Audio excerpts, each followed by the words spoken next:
Aduh, buset deh, berisik banget. Lu ngapain sih? Bukan ikutan ngobrol, lihat gelang bagus. Gue lagi baca ini. Apaan? Teman-teman pada bikin karya digital, terus dijual lewat NFT, dibayar pakai kripto. Gua kan nggak ngerti ya gitu. Pengen ikutan tapi gua nggak ngerti. Emang cryptocurrency itu apa sih, Mbak? Ada yang tahu?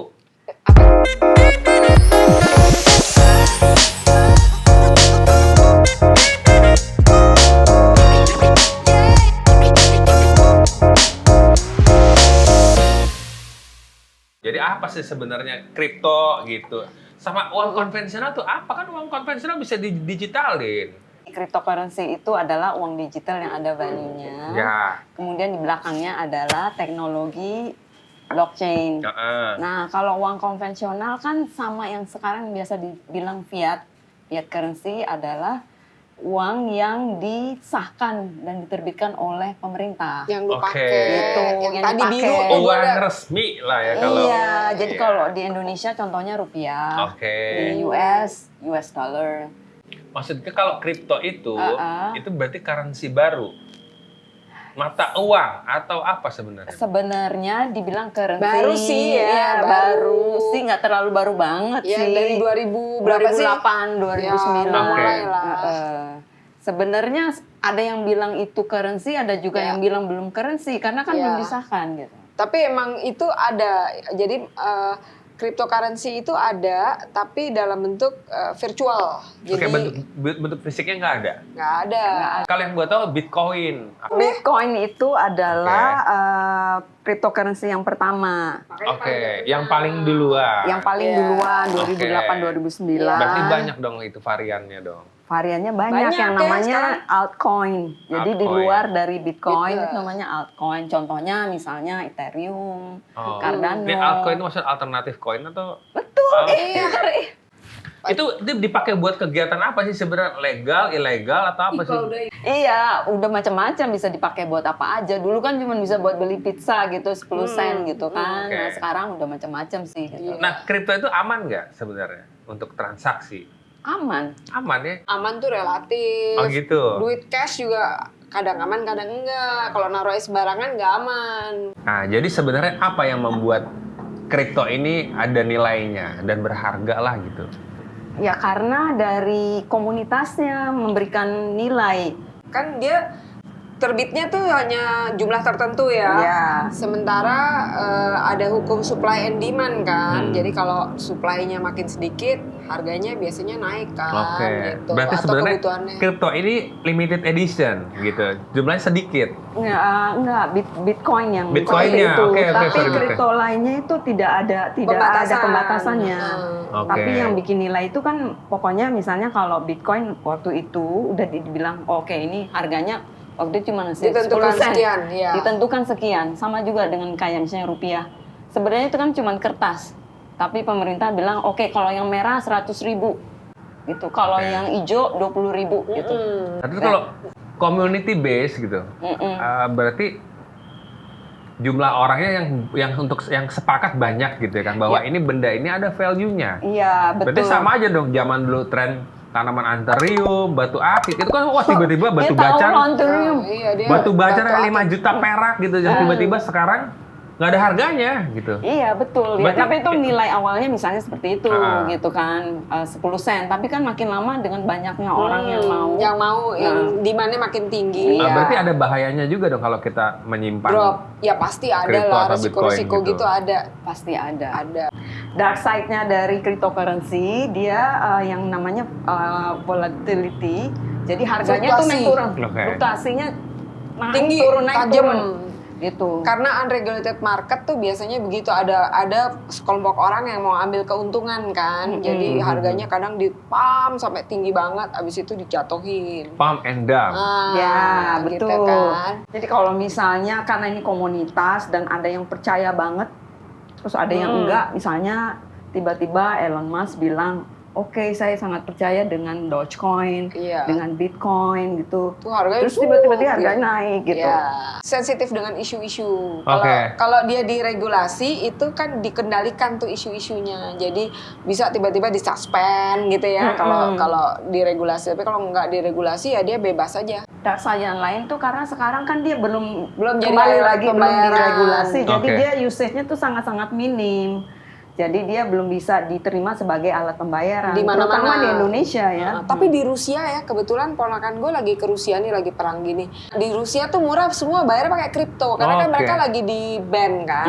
Nah, jadi mereka semua transaksi udah pakai kripto gitu loh. Jadi ada situasi yang membuat akhirnya kripto itu terpakai sebelum waktunya gitu sebagai alat tukar pembayaran gitu. Sudah terbukti kan, diberikan option gitu loh. Iya. Ketika kita ngomong ini dark side-nya, sebenarnya dark side-nya itulah tujuannya Mbak kalau menurut gue.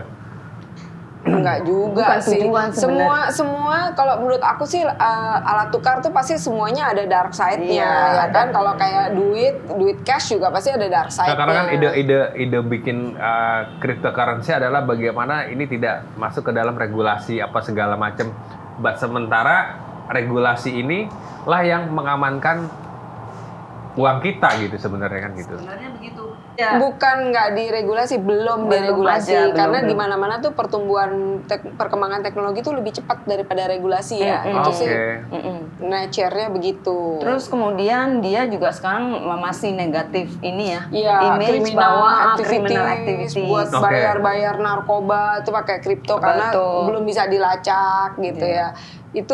Itu sih sebenarnya dulu pakai uang cash ya kemana-mana gitu kan. Jadi menurut aku sih sebenarnya itu kayak dia jadi kayak dikambing hitamkan ya. Padahal kriptonya nggak salah gitu loh. Dan kalau dibandingkan cash sendiri, criminal activity cash itu lebih dari 5%. Lebih tinggi ya?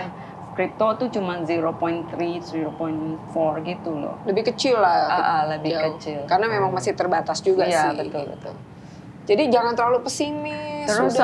Terus kan juga dibilang karena nggak bisa di-track ya, jadi dipakai untuk money laundering. Padahal sebenarnya kalau cryptocurrency itu harusnya kalau digital bisa di-track ya. Sebenarnya bisa di-track karena di blockchain itu yang ada di blockchain transaksinya, data-data transaksi, detail-detailnya itu justru lebih transparan daripada cash.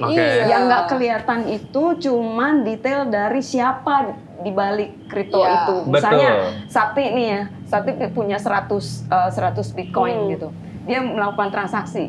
Yang semua transaksinya Sakti itu akan kelihatan di blockchain itu. Tapi Saktinya itu nggak ketahuan. Tapi untungnya dia kayaknya juga bisa ada efisiensi dari sisi energi gitu-gitu ya. Iya, itu juga dibilang kan kalau mining cryptocurrency dia akan memakai energi yang lebih banyak gitu. Padahal enggak. Kayaknya misalnya bikin satu Bitcoin atau mining itu bisa sama dengan energi satu rumah. Atau misalnya mining satu blockchain gitu bisa energi dari misalnya satu Netherlands gitu ya. Enggak ya. Padahal sebenarnya ada alternatif. Contohnya misalnya kayak Ethereum atau Cardano. Dia sudah tidak memakai proof of work tapi pakai staking. Jadi artinya bisa lebih energi bisa lebih dihemat ya. Gitu. Nah, itu beberapa ininya ya. Keuntungan sebenarnya ya. Bisa bikin jadi keuntungan sih sebenarnya. Iya, betul. Nah, kalau kelebihannya sendiri sama kekurangannya cryptocurrency itu apa? Lebih banyak kelebihannya sebenarnya daripada kalau buat transaksi ya maksudnya. Sekarang malah lebih cepat terbukti lagi nih dengan yang kejadian di Rusia dan Ukraine. Jadi udah ada use case-nya benar-benar gitu. Iya, betul. Kalau kita kan soalnya udah terbiasa, udah punya kartu kredit, punya kartu debit, jadi nggak merasa perlu dengan kripto sekarang. Tapi yang use case-nya adalah gimana kalau orang itu nggak ada option gitu. Nah, cryptocurrency itu terbukti memberikan option ke orang-orang. Betul. Lo pasti mau nanya ini deh, sebagai nasabah bank pasar, lo mau nanya kira-kira kripto tuh bakal mengancam keberadaan bank-bank itu apa enggak sih, dan institusi keuangan yang ya boleh dibilang yang tradisional lah gitu, kira-kira gitu kan. Lo pasti mau nanya itu ya? Pastilah itu pertanyaan yang pasti keluar kan gitu. Maksudnya apakah itu jadi bank jadi gimana kan kita nggak tahu. Karena kita juga Bank dari itu akan perbankan tetap eksis, akan cuman eksis. fungsinya akan berubah. Kartu kredit juga akan tetap eksis. Karena semua fintech dan dengan cryptocurrency akhirnya akan ada kolaborasi di situ yang membuat financial ekosistem itu lebih bagus gitu. Iya, jadi justru nanti ada kolaborasinya, bank itu bisa jadi dia akan ada di proses back end-nya gitu ya kan, yang mensupport dari cryptocurrency Jadi ini. akhirnya entah bank yang beradaptasi atau kriptonya beradaptasi dengan bank, atau kan mereka memang harus berjalan bareng nantinya. Ketemu di tengah gue rasa. Ketemu di tengah. Convergence ya. Tapi bank itu pasti dia akan harus beradaptasi. Sebenarnya bank itu juga udah beradaptasi loh ya, dengan adanya disruption teknologi itu bank yang sudah banyak yang beralih menjadi neobank, jadi digital bank. Jadi dia sudah memindahkan transaksi-transaksi yang dulu dilakukan secara tradisional, manual itu semuanya ke digital, ya kan? Nah, nanti pasti akan ke sana arahnya gitu. Misalnya nih gue menerima pembayaran kripto atau gue punya kripto lah gitu. Kedepannya cerah nggak sih? Cerah lah. Jadi sekarang contohnya nih ya, buktinya pemerintah Cina aja udah menerbitkan yang namanya CBDC. Central Bank Digital Currency yang bermata uang yuan gitu. Amerika recently dari Presiden Biden kan udah mengumumkan mereka akan mengkaji gitu.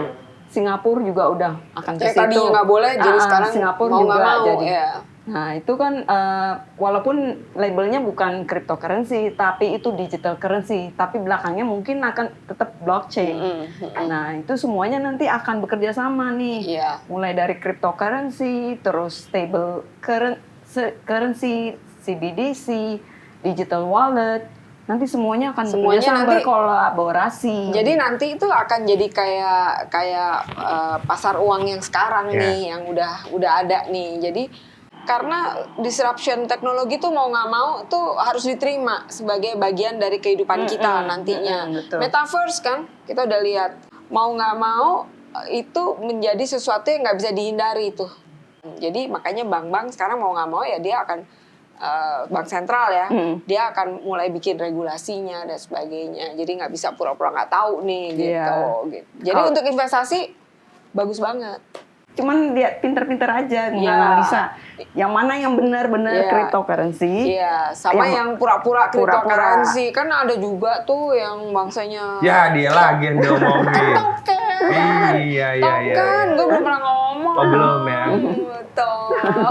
Terus kalau gue kepengen masuk ke dalam dunia kripto, gitu ya kan, masuk ke kripto nih gue, apa yang perlu gue perhatikan sih sebenarnya? Tadi kan kita selalu udah bahas tuh selalu 2L itu yang harus selalu diperhatikan. Legal dan logic gitu. Iya. Semuanya fundamental mesti dilihat gitu. Betul. Ya karena buat gue kripto sendiri itu nggak logik, Mbak. Gitu. Lu mau nggak mau lu bakal nanti ketemu juga sama kripto. Gitu ya. Iya. Mungkin saat ini belum logis. Di beberapa orang belum logis. Iya, iyalah pasti kayak metaverse aja kita masih nggak ngebayangin apa gitu sih maksud kan. beli tanah digital gitu ya. Tapi memang it will happen. Iya. Soon dia akan terjadi. They came for stay ya kan. Iya. Tapi emang kalau dilihat tadi 2L itu penting tuh. Jadi artinya kalau apalagi lu mau invest. Jadi jangan sampai lu beli kriptoan gitu. Abal-abal tuh jangan terjadi bener. ya. Jadi jangan mesti benar-benar. Sebenarnya bukan coin dibilang coin, tapi itu sebenarnya token. Nah, itu kita nanti episode selanjutnya kali baru kita terangin lagi. Nah, tentang bedanya koin sama token. Iya. Jadi sebenarnya urusannya apa antara blockchain dengan cryptocurrency? Panjang ya. Panjang itu bisa 7 hari 7 malam. Kopi gue udah habis. Kalau memang panjang, di next episode. Oke? Sebelumnya, like, subscribe dulu gitu. Oh, akhirnya lu mau juga? Nah, di depan Mbak Sakti aja. Gue cabut ya.